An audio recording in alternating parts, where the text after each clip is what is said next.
Let's hear it from Professor Gita Gopinath, who's deeply disturbed with the US-China tit-for-tat tariff action. She says that the brewing tensions will, in the long run, impact India's economic recovery. Let's listen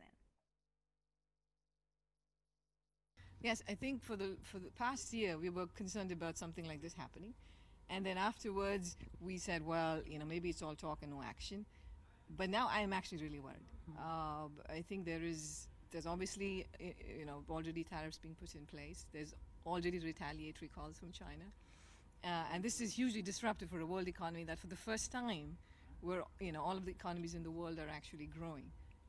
And to put in a trade war in this is just hugely disruptive. It's going to be disruptive not just to trade, it's going to be disruptive to what central bankers have to do, interest rates, inflation, and all these different variables. The question is whether we can limit the extent to which this happens, but I'm quite worried. We have to ask you about the Indian impact. One side really says, Raghuram Rajan also mentioned about it, that the country should stay out of it because it could hurt recovery. Also, the exports could be impacted if it sort of reworks the subsidiary program really. So, how do you see this sort of panning out for India? So again, for India, if there is a trade war, and if we now start having a reversal in growth rates in the rest of the world, that's problematic for India because India is a part of the global system.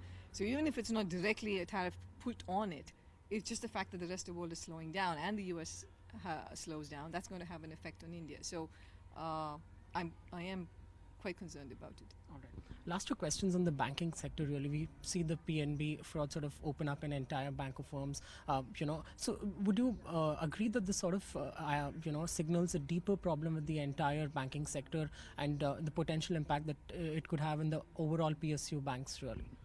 Oh, certainly. This is a problem we've been talking about for now, I think, 3 to 4 years now, right? The non-performing asset problem. People talked about it. And it's not gone away, and if anything, it's getting worse, and you're hearing about more fraud cases.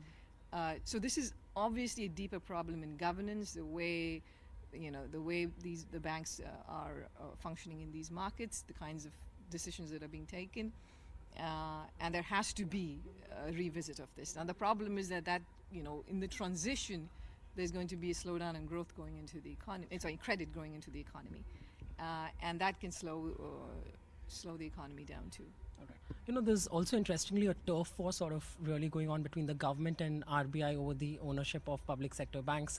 Another question about how long can really the government go around recapitalizing banks. So, how will this really work out? It is a debate really. Yeah, unfortunately, we are in a situation where we have some of the major banks in India with these huge amount of non-performing assets, and unfortunately they are going to need to be recapitalized. Taxpayers' money is going to go into it.